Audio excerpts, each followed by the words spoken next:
Cricket की दुनिया यानी गेम ऑफ क्रिकेट में आपका स्वागत है।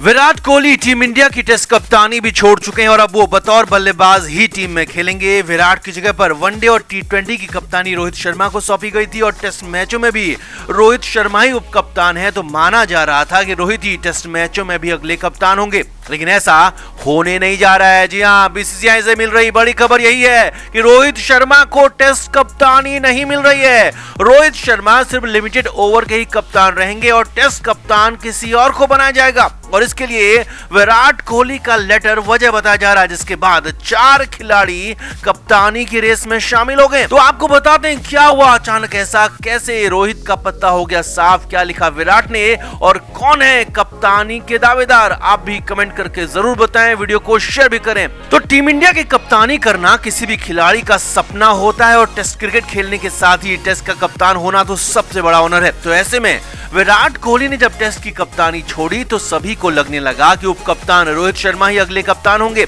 और रोहित की ताजपोशी तय मानी जा रही थी, मगर रोहित शर्मा को टेस्ट कप्तानी नहीं मिलने जा रही है। जी हां, बीसीसीआई के एक बड़े अधिकारी ने बताया है कि रोहित शर्मा को टेस्ट कप्तानी नहीं दी जाएगी और इसकी वजह भी बताइए। असल में रोहित अभी वनडे और टी20 के कप्तान है और कम से कम अगले 2 साल लिमिटेड ओवर की कप्तानी करेंगे और ऐसे में अगले 2 साल में रोहित को 3 वर्ल्ड कप में कप्तानी करनी है, जो कि बहुत बड़ा टास्क है। और जब विराट को हटाया ही इसीलिए गया कि वो आईसीसी टूर्नामेंट नहीं जीत पाए, तो रोहित पर भी ये प्रेशर होगा। लिहाजा अगले 2 साल रोहित शर्मा के लिए बेहद कड़े और तनाव भरे होने वाले हैं। तो ऐसे में बीसीसीआई नहीं चाहता है कि रोहित शर्मा पर टेस्ट मैचों की कप्तानी का बोझ डाला जाए और बीसीसीआई चाहता है कि रोहित शर्मा खुलकर लिमिटेड ओवर की कप्तानी करें।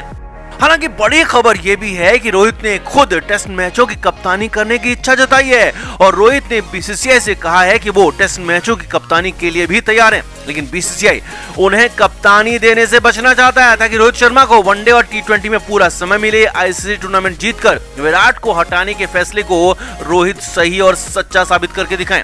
साथ ही साथ रोहित शर्मा अपनी बल्लेबाजी पर भी फोकस करें और ऊपर से रोहित शर्मा के साथ फिटनेस की भी समस्या है, लिहाजा रोहित के लिए मुश्किलें वैसे ही बढ़ी हुई थी और ऊपर से विराट कोहली के लेटर ने मुश्किलें और बढ़ा दी। विराट कोहली ने जो ईमेल बीसीसीआई को किया है उसमें विराट ने पहले तो खुद की कप्तानी छोड़ने की बात लिखी और साथ ही साथ ये भी लिखा कि अब मुझे बल्लेबाजी पर फोकस करने में मदद मिलेगी और बीसीसीआई का ये मानना है कि विराट के साथ साथ रोहित को भी बल्लेबाजी पर फोकस करना चाहिए और इसीलिए टेस्ट कप्तानी का बोझ रोहित पर नहीं डाला जाएगा। अब ऐसे में नए कप्तान की तलाश शुरू हो गई और कप्तानी की रेस में 4 नाम शामिल हो गए। अब ये नाम कौन है, किसकी है दावेदारी सबसे मजबूत, वो आपको बताते हैं। पहला नाम है केएल राहुल। जी हाँ, राहुल टेस्ट कप्तानी के बड़े दावेदार हैं। जोहानिसबर्ग टेस्ट में उन्होंने कप्तानी भी की और फिलहाल लिमिटेड ओवर्स में रोहित के उप कप्तान है, लेकिन राहुल का बतौर कप्तान अच्छा प्रदर्शन तो छोड़ो, सामान्य भी नहीं रहा।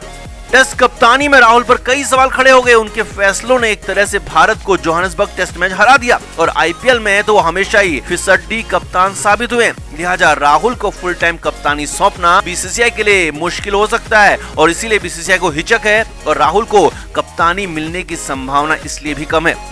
दूसरा नाम है जसप्रीत बुमराह। जी हाँ, बुमराह भी अचानक टेस्ट कप्तानी की दौड़ में शामिल हो गए। बुमराह को अफ्रीका वनडे सीरीज के लिए उप कप्तान बनाया गया और वनडे सीरीज में बुमराह की कप्तानी का स्किल का आकलन किया जाएगा और गेंदबाज होने के बाद भी जब से पैट कमिंस को ऑस्ट्रेलिया ने अपना कप्तान नियुक्त किया है तो यहाँ भी बुमराह पर फैसला लिए जाने की संभावना बढ़ी हुई है। हालांकि बुमराह के पास कप्तानी का अनुभव बिल्कुल भी नहीं है, ये बात बुमराह के खिलाफ जा सकती है, लेकिन बुमराह तगड़े दावेदार बनकर उभरे।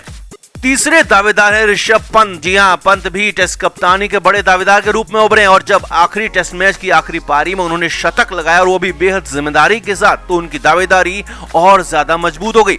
सुनील गावस्कर, युवराज सिंह और हरभजन सिंह जैसे दिग्गज नामों ने ऋषभ पंत का समर्थन किया है और वो चाहते हैं कि 24 साल के पंत को कप्तानी सौंप दी जाए ताकि वो भी धोनी की तरह लंबे समय तक लीडरशिप रोल में रहें। हालांकि पंत के खिलाफ भी यही चाहता है कि वो अभी कुछ ज्यादा ही युवा हैं, लेकिन पंत पर दांव खेलने की संभावना बनी हुई है। चौथे दावेदार है रविचंद्रन अश्विन। जी हाँ, नाम चौंकाने वाला है, लेकिन अश्विन भी अचानक से कप्तानी की रेस में शामिल हो गए। अब जैसे 2007 में राहुल द्रविड़ के इस्तीफे के बाद धोनी को वनडे और टी20 की कप्तानी दी गई थी, तो अनिल कुंबले को टेस्ट मैचों का कप्तान 1 साल के लिए बनाया गया था और उसी फॉर्मूले पर रवि अश्विन को कप्तानी देने की बात हो रही है और अश्विन काफी चतुर खिलाड़ी भी हैं, कप्तानी का अनुभव भी उनको अच्छा खासा है और अश्विन के खिलाफ सिर्फ एक बात जाती है कि वो विदेशी दौरों में उतने सफल नहीं है, लिहाजा विदेशी दौरों पर उन्हें खिलाना मजबूरी होगा जो उनके खिलाफ जा सकता है, रवि अश्विन की कप्तानी के खिलाफ जा सकता है। तो कुल मिलाकर इन 4 दावेदारों में सबसे ज्यादा संभावना राहुल की है, दूसरे नंबर पर पंत की है, तीसरे पर बुमराह की और चौथे नंबर पर रवि अश्विन की। और अगर किसी पर सहमति नहीं बनी, किसी पर भी एक राय नहीं बनी, तो फिर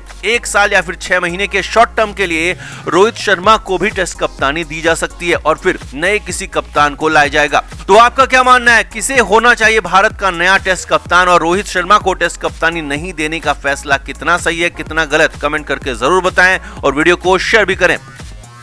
तो विराट कोहली ने कप्तानी से इस्तीफा देकर सभी को हैरान कर दिया। किसी को भी यकीन नहीं हुआ कि विराट ने कप्तानी छोड़ दी, मगर विराट फैसला कर चुके थे, विराट फैसला ले चुके थे। अब बड़ी बात यह रही कि विराट ने इस बार बीसीसीआई को ये मौका भी नहीं दिया कि विराट से फैसले पर फिर से विचार करने के लिए कहें या कम से कम ये भी कह लें कि आप क्या तय कर चुके हैं। जी हाँ, बीसीसीआई को विराट कोहली ने वक्त ही नहीं दिया और एक तरह से 1.5 घंटे वाला पूरा बदला भी ले लिया।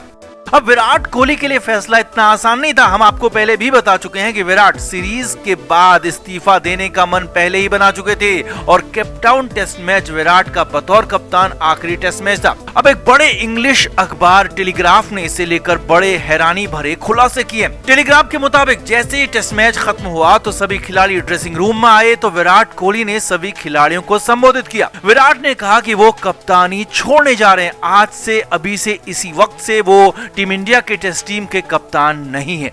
अब वहां पर मौजूद सभी लोग, खिलाड़ी, कोच, सपोर्ट स्टाफ हैरान हो गए। सभी को लगा कि विराट प्रैंक कर रहे हैं, मजाक कर रहे हैं, लेकिन विराट ने कहा कि वो फैसला कर चुके हैं, लेकिन ये फैसला उनके लिए आसान नहीं था। विराट कोहली इस दौरान इमोशनल हो गए। विराट ने अपनी इमोशनल स्पीच में सभी को थैंक यू कहा और कहा ये मेरे लिए बहुत भावुक फैसला था और यहाँ तक पहुँचने के लिए मैंने बहुत सारा वक्त लिया है और इसीलिए मैं चाहता हूँ कि सभी मेरे फैसले का सम्मान करें।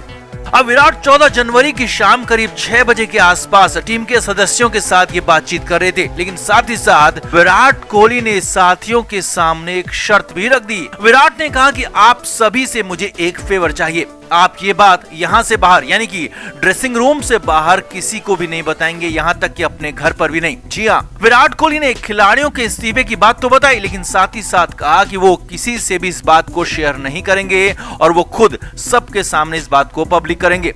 विराट ने कहा कि मुझे उम्मीद है कि मेरी बात का सभी सम्मान करेंगे। इसके बाद टीम के साथ सभी खिलाड़ी होटल पहुंचे, विराट कोहली भी होटल पहुंचे। अब टीम सूत्रों के मुताबिक होटल पहुंचने के बाद टीम के कुछ खिलाड़ी विराट के पास उनके रूम में गए और विराट से बातचीत की।